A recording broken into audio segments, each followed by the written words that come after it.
आज की मंगलमय प्रश्नोत्तरी में जिनका प्रश्न है वो अपने हाथ उठाएं। जय श्री कृष्ण गुरु जी, राधे राधे। आपके चरणों में शत नमन है। मैं आपसे गुरु दीक्षा ले रखी है, पिछले साल ही ली, और जैसे जैसे आप बताते हैं ना कथा में, मैं वैसे वैसे करती हूँ। आपने कहा सास के प्रति अच्छी भावना रखना, मैं रखती हूँ, करती हूँ। गौ सेवा भी रोज नित्य प्रतिदिन करती हूँ। लहसुन प्याज भी नहीं खाती हूँ, भगवान को भी भोग लगाती हूँ। आपकी मतलब कृपा से मेरा पूरा जीवन बदल गया, यहाँ तक कि भगवान की कृपा होने लग गई। अब मैं कुछ भी नहीं सोचती अपने जीवन में, जो भी करते हैं भगवान ही करते हैं मेरे जीवन में। 84 कोस की यादार्थ मुझे।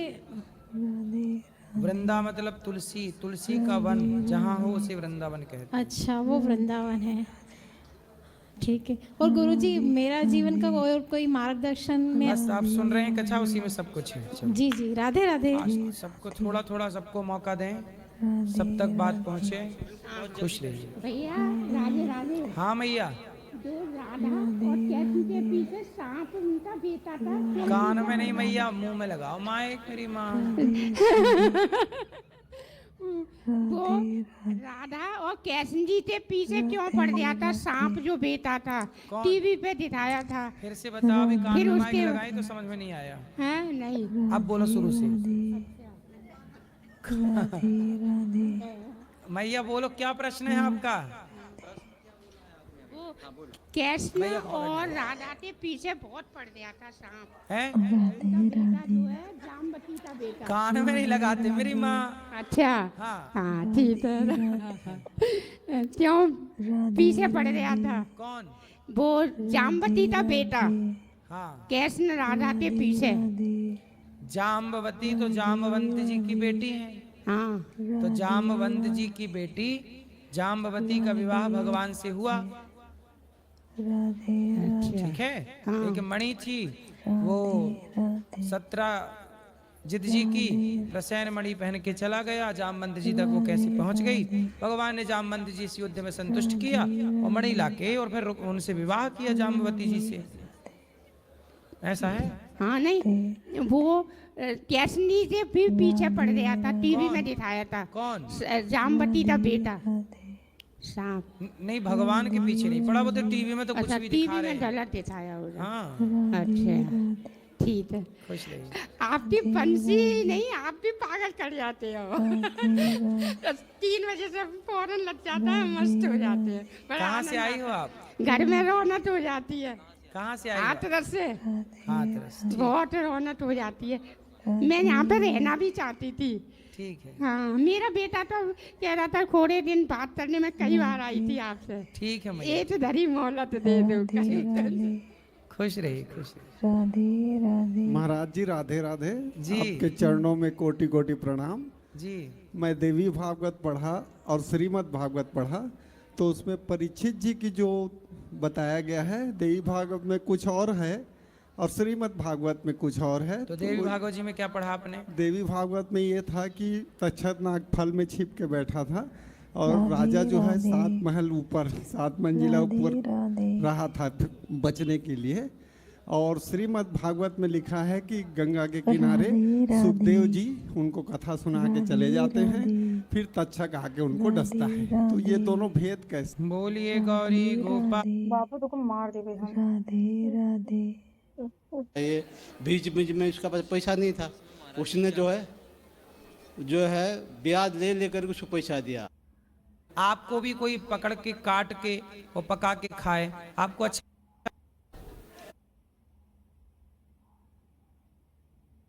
राधे राधे राधे। और श्रीमद् भागवत में लिखा है कि गंगा के किनारे सुखदेव जी उनको कथा सुना के चले जाते हैं, फिर तक्षक आके उनको डसता है। तो ये दोनों भेद कैसे हैं? देखो, दोनों भेद इसलिए हैं क्योंकि दोनों अलग अलग कल्पों की कथा है। ऐसा है। कल्प भेद बोलते हैं इसे। तो ये हर कल्प में सेम घटना घटती है महाराज? जैसे आपके गांव में रामलीला हुई कि नहीं हुई है ना? आज के 50 साल पहले भी हुई होगी, हाँ। अभी भी हो रही होगी, 50 साल बाद भी होगी। तो क्या जो राम 50 साल पहले थे उस रामलीला में, क्या वही राम 50 साल बाद वाली रामलीला में होंगे? मैं जो है इस कथा के अनुसार समझ नहीं पा रहा था, इसीलिए नहीं, मैं पूछा। आपको समझा रहा हूँ, इसलिए समझा रहा हूँ कि रामलीला तो सेम है, लेकिन रामलीला के पात्र बदल गए। बदल गए कि नहीं? 50 साल पहले राम कोई बना था, रावण कोई बना था, कौशल्या कोई बनी थी। अब 50 साल बाद सारे पात्र क्या हो गए? सारे पात्र बदल गए, पर रामलीला नहीं बदली। तो ये ऐसे ही अलग अलग कल्पों में पात्र बदल जाते हैं, घटना सेम ऐसी होती है। घटना सेम रहती है। बहुत बहुत धन्यवाद। घटना में भी कुछ परिवर्तन होता है, हल्का फुल्का। अच्छा, महाराज जी जय श्री नारायण। जी महाराज जी मैं पहले भी आपके पास आई थी मार्च में। महाराज जी थोड़ा परिवार से परेशानी है, आपको बताई थी बेटे से। तो मैं कई जगह पंडितों को दिखाई, पूछी, बोले पिछले कर्मों का कुछ है। महाराज जी मैं चाहती हूँ मेरा बेटा कैसे सुधरे, कैसे मुझे माँ बोले। वो कहाँ बेटा? आपका लाए हो तो समझा वो देंगे। नहीं आएगा, वो सास ससुर के बस में है। आपकी सेवा नहीं करता?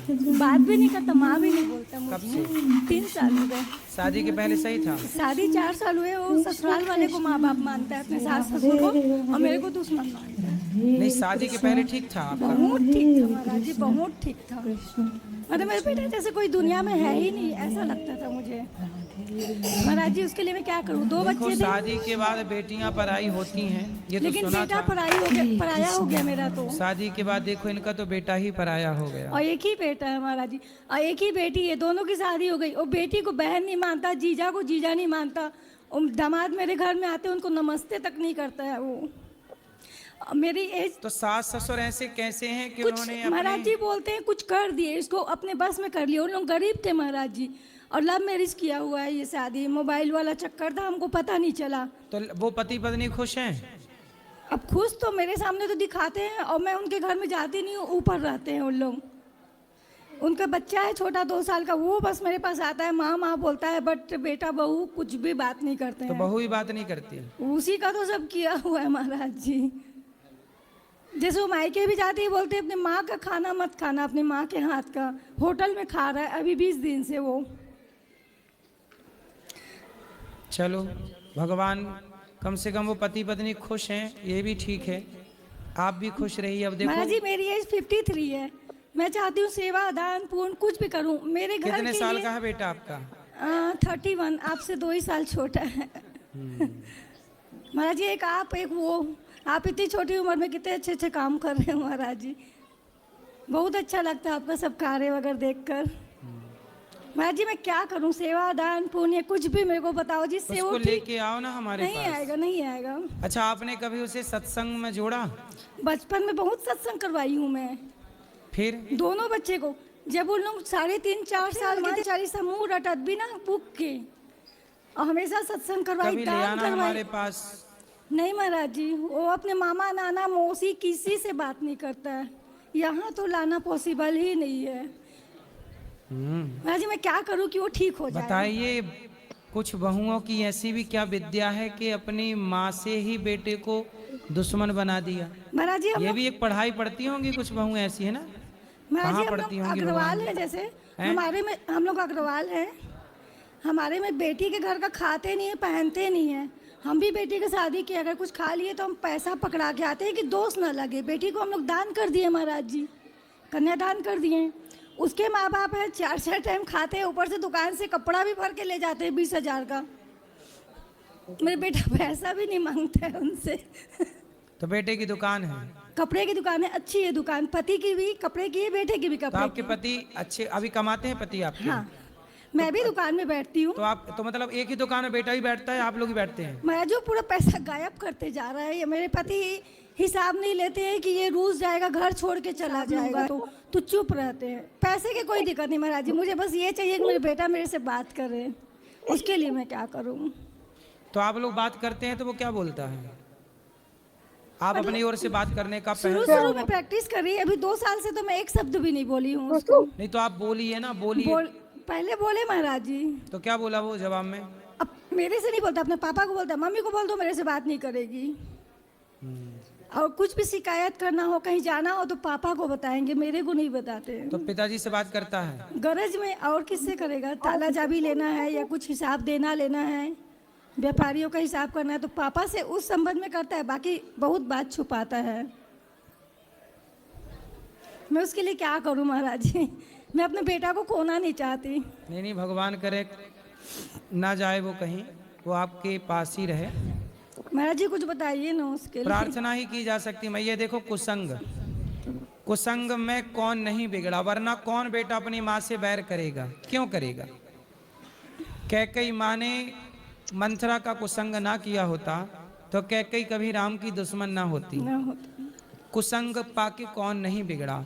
आपके बेटे को पत्नी तो मिली है। महाराज जी लव मैरिज कर रहा था, मान लो। आपके बेटे को पत्नी तो मिली है, पर पत्नी कम मिली है, कुसंग ज्यादा मिला है। वो स्त्रियां अच्छी नहीं होती जो बेटे को माँ से दूर कर देती है। महाराज जी अच्छे से वो रहती भी बहुएं नहीं है। अच्छी नहीं होती हफ्ते में जो 2 माँ बार से ना- बेटे को दूर कर देती है। वो बहुएं अच्छी होती हैं जो दूर रहे बेटा माँ से तो पास कर दें, महाराज करीब जी, लेके आके खड़ी वो हो बहू जाए। ऐसी है कि माँ बाप से ही दूर करवा दी अपने पति को। चलो, ये बात उन्हें तब समझ आएगी जब उनके साथ ऐसी घटना भविष्य में घटेगी, मैं क्योंकि क्या जैसा करूं बोया महाराज है जी? वैसा काटना तो पड़ेगा। उन्हें भी अपने बच्चों से इस तरह से तरसना पड़ेगा, तड़पना पड़ेगा। महाराज जी बोलने बेटा में कोई भी खराबी नहीं थी और नहीं है। वो कुछ उसके मस्तक में कर दिया गया है, कुछ माइंड उसका डाइवर्ट कर दिया गया है। होता है। चलो, भगवान से यही प्रार्थना करेंगे उसे सद्बुद्धि आए। पत्नी का ख्याल रखना अच्छा है, पर पत्नी के ख्याल रखते रखते माँ का ख्याल भूल जाएं, ये तो बड़ी बुरी बात है। माँ का भी रखो, पत्नी का भी रखो। राधे राधे महाराज राधे जी। राधे।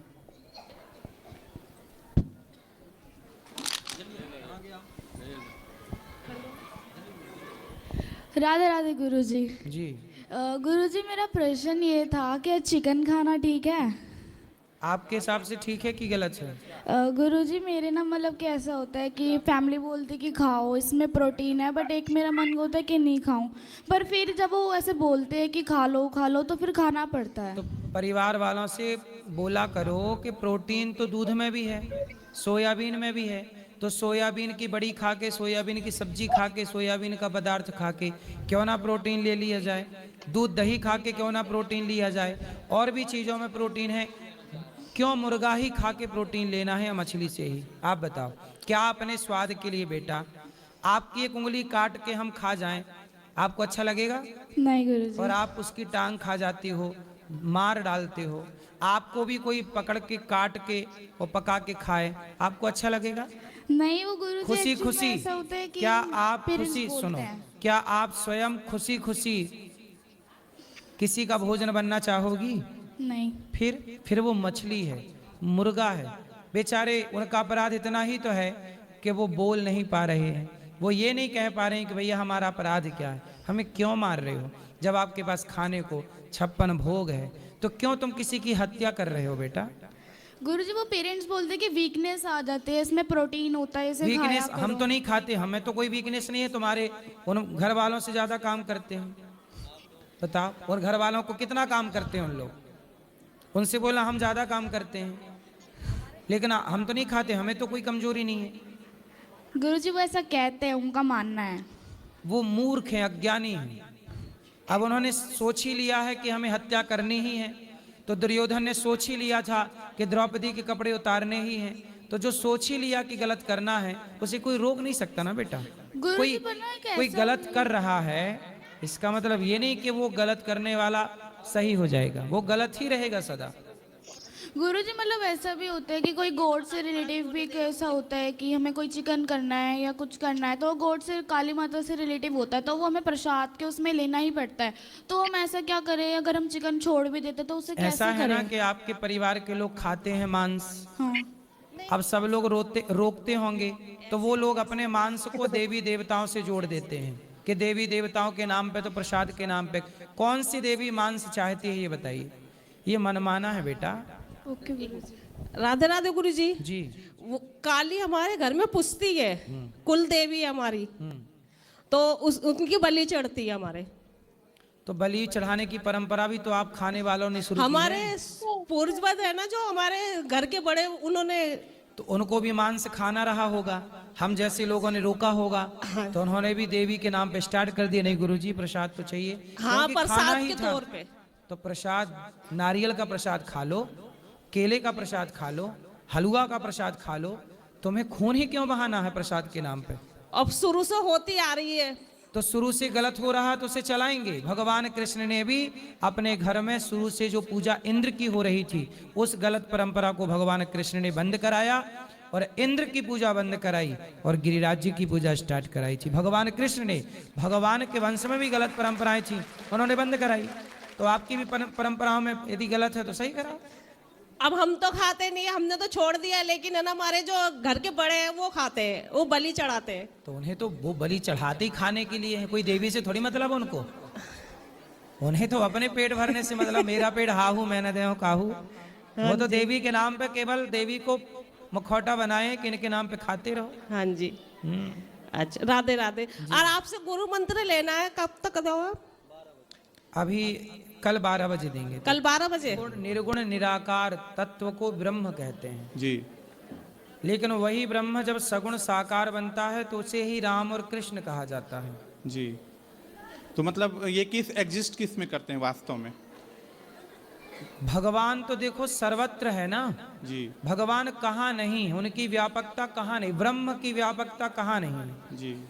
कहाँ नहीं रहते आप बताइए, वो कहाँ नहीं है? हरि व्यापक सर्वत्र समाना। तो फिर मैंने- सर्वम खलविदम ब्रह्म, जी। सब जगह है। जी। कहाँ हम कहाँ कहें कि यहाँ नहीं है, कि यहाँ नहीं है, कहाँ नहीं है वो।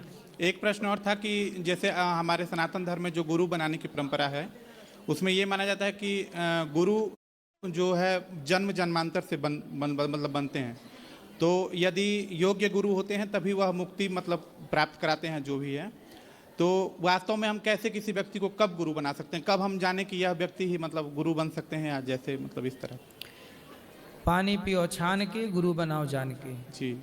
गुरु की खोज आपको करनी होगी और आप ही डिसाइड करिए कि आप किसे गुरु बनाते हैं। जी। दत्तात्रेय जी ने मधुमक्खी को भी गुरु बनाया है। जी।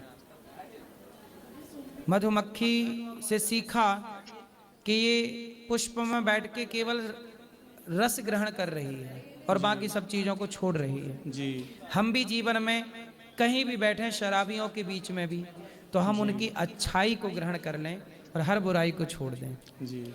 दत्तात्रेय जी ने आकाश को गुरु बनाया। जैसे आकाश सर्वव्यापी है, ऐसे ईश्वर को सर्वव्यापी समझना चाहिए। जी। दत्तात्रेय जी ने अग्नि को गुरु बनाया। जैसे अग्नि में कुछ भी डालो स्वाहा, ऐसे हमारा कोई अपमान करे सम्मान करे हम उसे स्वाहा मान लें। मतलब ना अपमान में परेशान हो ना सम्मान में प्रसन्न हो, हर परिस्थिति में सम रहें। सीख तो आप कहीं से भी ले लो। जी। गुरु जो आपको सिखा रहे हैं, जो आपके मार्गदर्शक हैं, जो आपके हृदय में भक्ति का दीपक जला रहे, वही आपके गुरु हैं। धन्यवाद गुरु, प्रणाम। गुरुजी राधे राधे जी। जी।